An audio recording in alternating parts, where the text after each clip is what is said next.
What is up, everybody? In today's video, we have the badge tier list video, from ranking them from demigod status all the way to badge status. All I ask you guys to do is leave a like, hit that subscribe button, share the video to every one of your friends. It is free to like the video, free to share, and free to subscribe. It helps me out so much to make this my full-time job. Hit that subscribe button if you are new, old, or returning. 124,000 of you guys are unique viewers. Be a unique viewer and hit that subscribe button. Turn post notifications on. Follow me on all my social medias. If you play Fortnite, support me on there. Use my creator code CastleAker24 on your next purchase. Helps me out to get the videos even better. Let's get straight into the video. Okay, we are going to start off with the bad badges in NBA 2K19. Remember, this is only for mypark, doesn't include rec center or pro-am or any events, just straight mypark and stage. So right here we have charge card, because obviously you can't use charge card in mypark. You can only use it for rec center or pro-am. Same with free throw ace. That is why they're only in the bad section. The next one we have is the flashy passer. You guys know it is the most useless badge in NBA 2K19 or any 2K game. It does nothing. They should get rid of it and make another badge that helps improve the game. Next we have the Lob City passer, because who really throws lobs unless you throw into a pure slasher or slashy hybrid? Any bad or a shot creator, anything you can drive inside. No one really uses the badge, so it's another useless badge. That's why it's on here.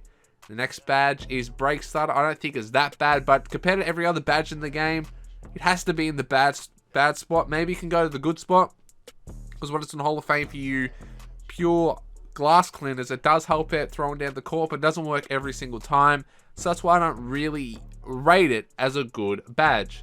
The next section we have is the good section. I'm going to show you on the screen what it is on the tier list. We have, for the good one, Lob City Finisher. I could have put it there with the Lob City Passer, but I thought Lob City Finisher can help you do some sick dunks and stuff like that, so I put it on the good list. Next we have the Teardropper. Teardropper, alright badge. You don't really use it, it's just there to get extra. It's a really good way to get rep. I use it just to get my rep up really fast.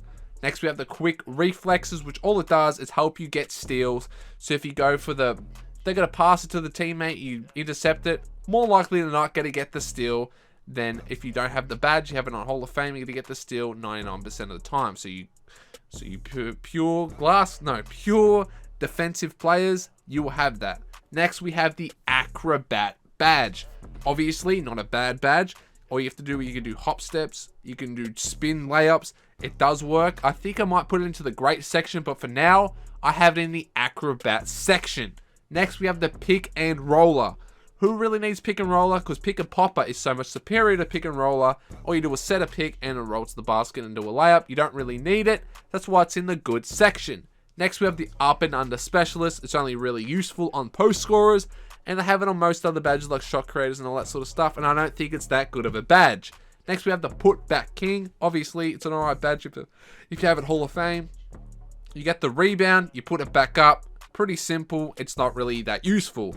Next we have the Chase Down Artist. I have that on gold on one of my players, and it doesn't really help my player out that much, even though he has an 85 block rating. I don't feel like it does that much. That's why it's only in the good section. Next we have the One Man Fast Break. Obviously I could put this into the great section, which I may do, but for now it's in the good section, because when you just play fast breaks, you're not really doing that. You don't really need it that much. It does help out boost your 3 if you have it Hall of Fame by +3 or +4, maybe +5 to your 3 ball. So that's why it's in the good section, but I wouldn't put it any higher than great. Now we have the great section in the badge tier list. As you guys can see on the screen, we have the great tier list. The first one I have on this tier list is Corner Specialist.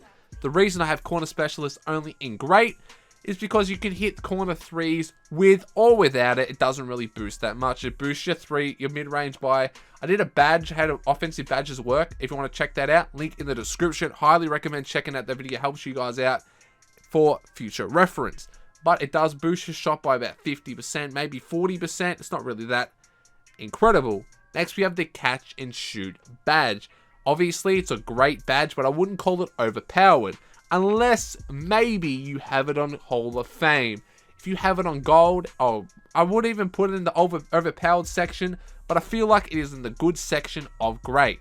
Next, we have the Dimer Badge. I could have put that in the overpowered section again, but I feel like it's in a great spot in the great sector, the third best section in NBA 2K.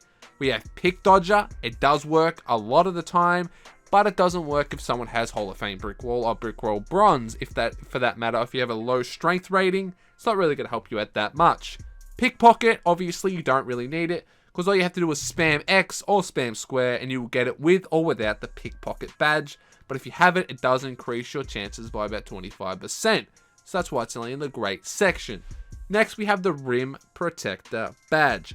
We would put that up there with Defensive Stopper, but Rim Protector is in the great section because you don't really need it to get blocks, especially if your point guard runs into the paint, you can swat them anyway.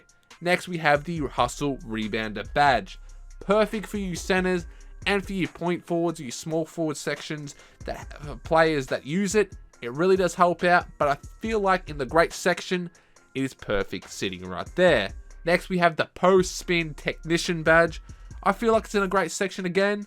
Post Spin Technician, do you really need it that much? It's not as overpowered as Drop Stepper, but I feel like it's in a great section. Next, we have the Championship DNA, which if you guys didn't know, all it does is show when someone's double teaming you.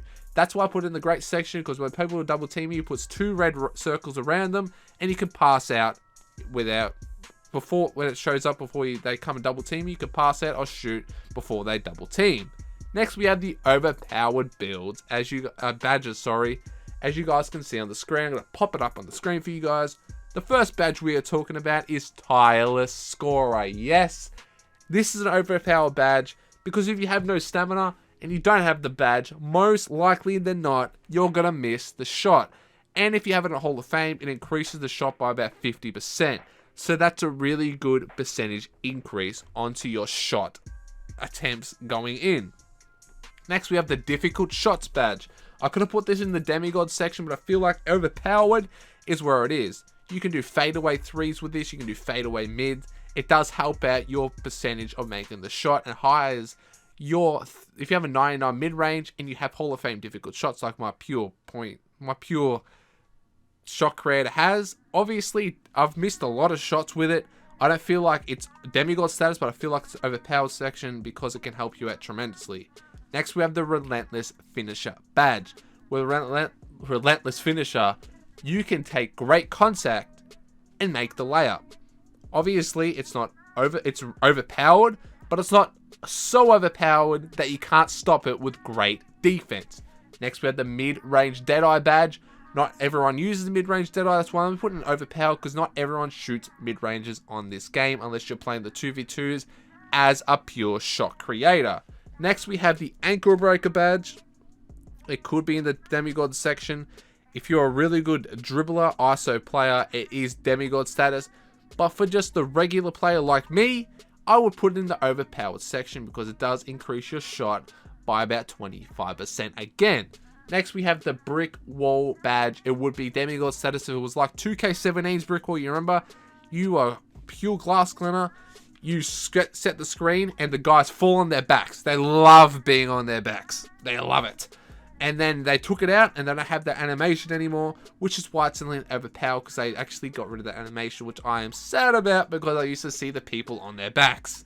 Next, we have the Pick and Popper badge. Yes, you pure stretches or stretch hybrids or sharp hybrids, if you're a shooting guard or a power forward or a center, you will have this badge. At the point guard version, you don't have it, but it's a really good badge. It increases your shot exponentially to go in, and I really highly rate this badge. Next, we have the Clutch Performer badge. Obviously, you guys know, if it's a 20 to 18 or 20-20 game in the park, and you have that badge, your shot's going to go in more likely than not than someone who doesn't have it.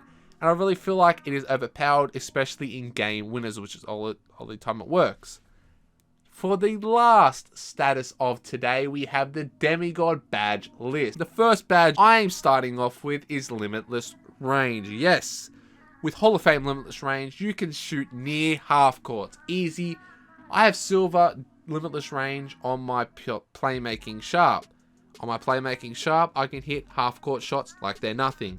And then on my 5-7 pure sharp, I am shooting lights out from the half court because this badge is super overpowered. And if you join that with deep range data, which is the second badge in the demigod section, you can make shots lightly contested more than not. Even heavily contested shots will go in if you have Hall of Fame deep range data. It is one of the most overpowered, stupid builds in the game. Badges in the game. What am I talking about? Badges, and I really highly rate it as a demigod badge. Next, we have the defensive stopper badge. You guys all know too much. It drops every badge. You have Hall of Fame defensive stopper and someone has Hall of Fame difficult shots. Their difficult shots gets negated from that defensive stopper badge. If you have it a bronze and they have Hall of Fame, there is only gold. So you see what it does here? It knocks them down. So if you have Hall of Fame, it has nothing. Gold versus Hall of Fame, it goes to gold, etc., etc. Really overpowered. Next, we have the Bruiser badge, which is one of my favorite badges. I love to have that on every build, because if you touch someone, it completely drains your stamina, and that is you really need your stamina. If you bump into a playmaking sharp that's a really good ISO and you have Hall of Fame Bruiser, they instantly have no stamina and they won't be able to dribble around and do their dribble cheese. Next, we have the Posterizer badge. You guys know all too well, when you see a pure slasher or pure athletic finisher with their Posterizer Hall of Fame and they've got like a 95 dunk, just say goodbye. You're going to be in their poster. They're going to chuck their nuts in your mouth. You can't do really anything about it. You're going to be on your back. It's just overpowered. Next, we have the Drop Stepper badge. Obviously, you guys know all too well on the 1v1s or the 2v2s or the 3v3s. You go up against a really good post scorer, even a bad post scorer with their grand badge, and they drop step you.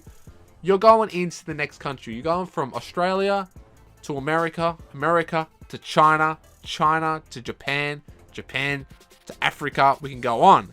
It just puts you straight out, knocks you out. You flatten your back, just passed out. Next, we have the Alpha Dog badge. Obviously, you guys know this is one of the hardest badges to get. No, it actually is the hardest badge. Behind Bruiser, of course. Bruiser is really, really hard to get. Alpha Dog is just behind Bruiser on how to get it, because it does boost your stats by +5. If everyone on your team is playing bad, it boosts your stats by +5 to help you win the game and take over. Next, we have the Microwave badge. Do I have to really say anything? It gets you hotter to get your grand badge faster than not, or what takeover badge in this game they call it now. You have your double takeover, you have a microwave, you make 2 or 3 shots, you get your takeover, and you just take over the game and drop everyone off. If I missed any badges, tell me in the comments section down below. I want to hear your opinions in the comments section down below of what you would rate your badges in NBA 2K19, and if these badges are back in 2K20, I will do another tier list for that game. All I ask you guys to do is leave a like, share, and subscribe if you're new, old, or returning a unique viewer. If this is the first time watching me, make sure to hit that subscribe button. If you made this far in the video, type in the comment section, Kobe. That is what I want to hear in the comment section. Anyway, thank you guys so much for watching. As I said, follow me on all the social medias. Like, share, subscribe. Catch you guys in the next one. Peace, my friends. Thank you for the love and support.